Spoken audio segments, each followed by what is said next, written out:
మంత్రులు అక్కడికి వెళ్ళి హెలికాప్టర్లో టీవీలలో ఇంటర్వ్యూలు ఇవ్వడం మీద పోటీ పడుతున్నారు తప్ప సహాయక చర్యలను ముమ్మరం చేయడంలో పూర్తిగా ఫెయిల్ అయిపోయారు. అది పైనుంచి హెలికాప్టర్లో చూస్తే సొరంగం లోపల ఏమన్నా ప్రత్యేకంగా చూడడానికి వీళ్ళకి ఏమైనా ఎక్స్రే కెమెరాలు కళ్ళు గిట్ట ఉన్నాయా? ఆ హెలికాప్టర్లో చక్కర్లు కొట్టుడు టీవీలో ఇంటర్వ్యూలు ఏందో నాకైతే అర్థం కాలేదు. ఇప్పుడు మీరు కనీసం ఇలా 5 రోజులు అయింది, ప్రతి నిమిషం కూడా చాలా ముఖ్యమైనటువంటిది. వారి ప్రాణాలు కాపాడడానికి ఒక్కొక్క నిమిషం ఒక్కొక్క క్షణం కూడా చాలా విలువైనటువంటిది. మీరు ఎంత తొందరగా సహాయక చర్యలు ప్రారంభించడం ద్వారా వాళ్ళ ప్రాణాలు కాపాడే ప్రయత్నం చేయాలి. లోపల వాళ్ళకు ఆహారం లేదు, త్రాగునీరు లేదు, మరి వాళ్ళు ఎలా 5 రోజులు జీవించాలి? సో దాని మీద మీ శ్రద్ధ కరువైందేమో అనిపిస్తూ ఉంది. అసలు ఇప్పటి వరకు సహాయక చర్యల ప్రారంభమే కాలేదు. మక్కు తీయడం కానీ, ఆ టన్నల్ బోరింగ్ మిషన్ను తొలగించాలా, అది అడ్డంగా ఉన్నటువంటి పార్ట్స్ తొలగించాలా, ఆ మక్కుని ఎలా బయటకు తీయాలి, ఆ మక్కు తీస్తే మళ్ళీ తిరిగి పైనుంచి కొలాప్స్ అవుతుందా, ఒక అంచనాకు రాలేకపోతున్నారు, ఒక అవగాహనకు రాలేకపోతున్నారు. అంటే ప్రమాదం జరగడం దురదృష్టకరం. సరే అది ఎలా జరిగింది, దాంట్లో ప్రభుత్వ వైఫల్యం ఉందా, తొందరపాటు ఉందా, జియాలజికల్ సర్వే ఆఫ్ ఇండియా అనుమతి ఇచ్చిందా లేదా, అనుమతిస్తే ఏం జాగ్రత్తలు చెప్పింది, ఆ జాగ్రత్తలు వీళ్ళు పాటించారా లేదా, అవన్నీ విషయాలు బయటకు రావాలి. కానీ ఇలా జరిగిన సంఘటన తర్వాత ప్రభుత్వ స్పందన చాలా బాధాకరంగా ఉంది. ముఖ్యమంత్రి ఏమో హెలికాప్టర్ వేసుకొని ఆయన ఎన్నికల ప్రచారానికి పోతున్నాడు. ఇక 8 మంది ప్రాణాలు ముఖ్యమా, ఎన్నికల ప్రచారం ముఖ్యమా రేవంత్ రెడ్డి గారికి?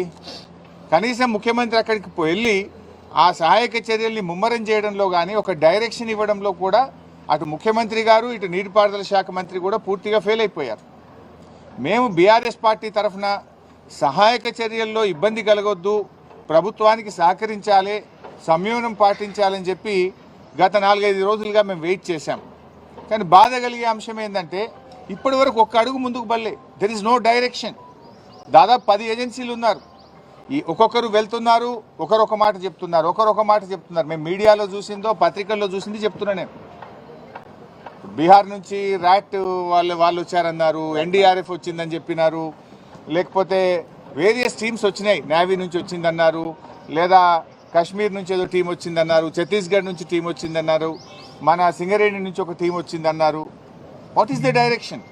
అది ఎవరు ఇవ్వాలి? గవర్నమెంట్ ఇవ్వాలి. అందరి మాటలు విని ఒక స్పష్టంగా ఒక లైన్ ఆఫ్ యాక్షన్ ఇచ్చి దాన్ని వేగవంతంగా చేసి వాళ్ళని బయటకు తీసుకొచ్చే ప్రయత్నం చేయాలి. అందులో పూర్తిగా ఫెయిల్ అయిపోయింది గవర్నమెంట్.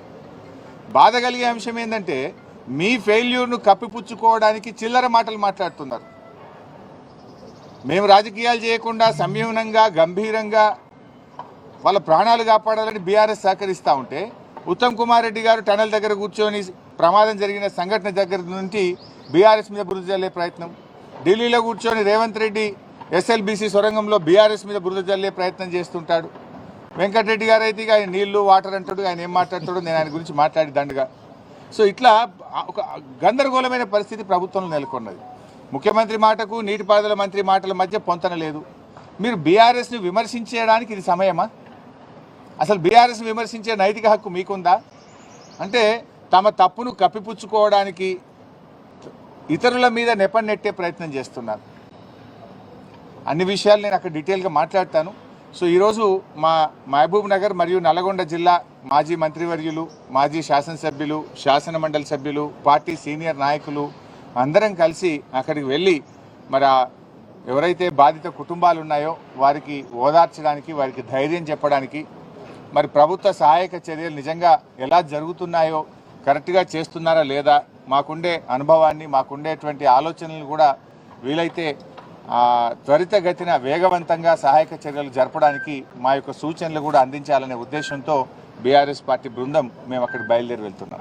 చిన్న విషయం, ముఖ్యమంత్రి ఢిల్లీలో కూడా చర్చ చేస్తూ గత 10 నెలల్లో బీఆర్ఎస్ ఎస్ఎల్బీసీ పట్టించుకోలేదు కాబట్టి అది కూలిపోయిందని అంటున్నారు. రేవంత్ రెడ్డికి నిజాలు మాట్లాడు ఆయన జీవితంలో రాదు.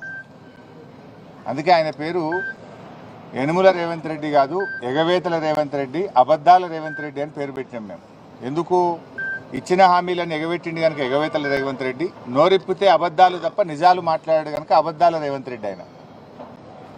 ఇవాళ ఈ ప్రాజెక్టు 9 ఏళ్ల కాంగ్రెస్ హయాంలో ఎస్ఎల్బీసీ ప్రాజెక్టులో 3,300 కోట్ల రూపాయలు ఖర్చు పెడితే 9 ఏళ్ల బీఆర్ఎస్ హయాంలో 3,900 కోట్ల రూపాయలు ఖర్చు పెట్టాం. అంటే కాంగ్రెస్ హయాం కంటే 600 కోట్ల రూపాయలు బీఆర్ఎస్ ప్రభుత్వం ఎక్కువగా ఖర్చు పెట్టింది. మాకు 2 సంవత్సరాలు కరోనా వచ్చి ఉత్తర భారతదేశం నుంచి వచ్చిన కూలీలందరూ కూడా వాళ్ళు వాపసు వెళ్ళిపోయారు. చాలామంది కూలీలు కరోనా సమయంలో వెళ్ళిపోయి పనులు ఆగిపోయినాయి. అంటే 2 వరుస కరోనా సంవత్సరాలు వచ్చినా కూడా కాంగ్రెస్ హయాం కంటే బీఆర్ఎస్ హయాంలోనే 600 కోట్ల రూపాయల పనులు అదనంగా జరిగాయి. ఈ ప్రాజెక్టులో 2 సొరంగాలు, 2 బ్యాలెన్సింగ్ రిజర్వాయర్లు ఉన్నాయి. ఆ 2 బ్యాలెన్సింగ్ రిజర్వాయర్లలో ఏదైతే నక్కలగండి, దాన్నే దిండి కూడా పేరు పెట్టారు, దిండి బ్యాలెన్సింగ్ రిజర్వాయర్ అంటాం. దాంట్లో అది 7.5 టీఎంసీల నీటి సామర్థ్యం కలిగినటువంటి రిజర్వాయర్. భూసేకరణ చేసి R&R చేసి దాదాపు 95% పనులు దిండి బ్యాలెన్సింగ్ రిజర్వాయర్లో పూర్తి చేశాం. పెళ్లిపాకల రిజర్వాయర్లో కూడా దాదాపు 50% వరకు పనులు పూర్తి చేశాం. ఎస్ఎల్బీసీ టనల్లో ఆ రోజు పనులు ఆగిపోయి కాంగ్రెస్ హయాంలో మూలకు పడితే కేసీఆర్ గారు అసెంబ్లీలో అఖిలపక్ష సమావేశాన్ని పిలిచి ఆనాటి ప్రతిపక్ష నాయకులు జానారెడ్డి గారితో సహా నల్లగొండ జిల్లా నాయకులను కూడా పిలిచి అన్ని రాజకీయ పార్టీలను పిలిచి అందరి అభిప్రాయాలు తీసుకొని 100 కోట్ల రూపాయల మొబిలైజేషన్ అడ్వాన్స్ ఇచ్చి పనులను పునఃప్రారంభింపజేసింది మా బీఆర్ఎస్ ప్రభుత్వం, ముఖ్యమంత్రి కేసీఆర్ గారు. అయితే మేము చేయాల్సిన ప్రయత్నం చేసినాం. లోపలికి వెళ్ళిన తర్వాత వాటర్ సీపేజ్ పెరిగింది. 2 సార్లు బేరింగ్లు ఫెయిల్ అయిపోయినాయి. అమెరికా నుంచి స్పేర్ పార్ట్స్ తెచ్చి టెక్నీషియన్స్ తెప్పించి దాన్ని మరమ్మతు చేపించి కూడా మేము పనులు ముందుకు తీసుకుపోయాం. బీఆర్ఎస్ హయాంలో 13 కిలోమీటర్లు టనల్ పనులు మేము పూర్తి చేశాం. అంటే అంత బాగా మా హయాంలో పనులు జరిగినాయి. అటు రిజర్వాయర్లు చేసినాం, 13 కిలోమీటర్ల టనల్ చేసినాం. నేను అడుగుతున్న రేవంత్ రెడ్డిని, నువ్వు 15 నెలలు అయింది గవర్నమెంట్ వచ్చి, 15 మీటర్లు తవ్వినావు. నీ 15 నెలల్లో 15 మీటర్లను తవ్వినవా ఎస్ఎల్బీసీ సొరంగం అని అడుగుతున్నా నేను. ఎవరు పని చేయండి? మేము 13 కిలోమీటర్లు తవ్వినాం. కానీ రేవంత్ రెడ్డి 15 నెలల పాలనలో ఎస్ఎల్బీసీ సొరంగంలో 15 మీటర్ల పని కూడా జరగలే. 15 తట్టల మట్టి కూడా ఎత్తలే. నువ్వా మాట్లాడేది? ఇవాళ మేము కాళేశ్వరంలో 203 కిలోమీటర్ల టనల్ తవ్వాం. పాలమూరు ఎత్తిపోతల పథకంలో 100 కిలోమీటర్ల టనల్ తవ్వాం. మేము పనులు చేసి చూపించాం. ఎస్ఎల్బీసీ సొరంగంలో కూడా 13 కిలోమీటర్లు తవ్వాం. 3,900 కోట్ల రూపాయల పనులు బీఆర్ఎస్ ప్రభుత్వం చేసింది.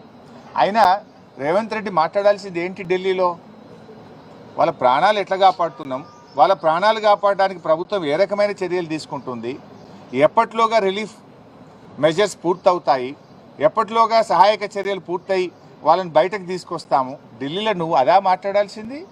గత ప్రభుత్వం మీద బురద జల్లే ప్రయత్నం చేస్తావా? అంటే యు ఆర్ ఇన్ డిఫెన్స్. మొన్న కూడా కరీంనగర్ పార్లమెంట్ ఎన్నికలకు పోయి మీ ఓటే విలేయలేదు, మీరు ఎత్తెంత ఏ పోతెంత, మాకు గెలిచినా ఓడినా నా గవర్నమెంట్ పడిపోదు అని ఆడబోయి మాట్లాడొచ్చింది. ఏది ఇక్కడ సొరంగంలో ప్రమాదం జరిగి ఇంత జరుగుతుంటే ఆడబోయి ఆ మాటలు మాట్లాడతాడు. ఢిల్లీలో పోయి ఏం మాట్లాడతాడు? ప్రధానమంత్రిను అక్కడ ఇంకెవరైనా కలిసినాక మేము ఎస్ఎల్బీసీలో ఇంకా టీమ్స్ పంపమన్నాము, ఎక్స్పర్ట్స్ని పంపమన్నాము, తొందరగా పనిచేయడానికి సహకరించమన్నాము, వీళ్ళని కాపాడాలని మాట్లాడతావా? నువ్వు గత ప్రభుత్వం మీద బురద జల్లుతావా? అంటే what it shows? You are in defence. నువ్వు తప్పు చేసినావు, నీ ప్రభుత్వం ఫెయిల్ అయిపోయింది, నీ చేతగానితనం వల్ల, నీ ప్రభుత్వ వైఫల్యం వల్ల ఇవాళ 8 మంది ప్రాణాలు గాల్లో ఉన్న పరిస్థితి ఉన్నది. నీ ప్రభుత్వ వైఫల్యం స్పష్టంగా కనబడుతుంది కనుక దాని నుంచి బయటపడడం కోసం రేవంత్ రెడ్డి గారు గత ప్రభుత్వం మీద బురద జల్లే ప్రయత్నం. పోనీ అందులో నిజాలున్నాయా? గత ప్రభుత్వం ప్రాజెక్టు పట్టించుకోనే లేదట. మరి 13 కిలోమీటర్లు దవ్వింది నిజం కాదా? 3,900 కోట్ల రూపాయలు ఖర్చు పెట్టింది నిజం కాదా? దిండి పెళ్లిపాకల రిజర్వాయర్లు నిర్మాణం జరిగింది నిజం కాదా? దీనికి సమాధానం చెప్పమని రేవంత్ రెడ్డిని. Thank you.